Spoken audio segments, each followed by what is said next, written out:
How to play Emoji Pong on Instagram. Hello everyone, welcome back to our channel. So let's dive right in without wasting any time. Also make sure to watch this video till the end. Before starting the video, make sure to update Instagram to the latest version. Then open up Instagram on a device. Then tap on the message icon at the top right corner. Now you can open up the recent chat or create a new chat. Simply tap on the pencil icon at the top right corner. Now select the user. Now tap on message.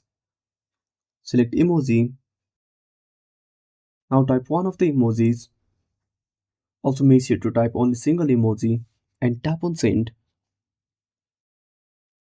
Then tap on the emoji and here you can play the game. And that's it. Thanks for watching. Make sure to subscribe our channel and hit the bell icon. See you in the next video.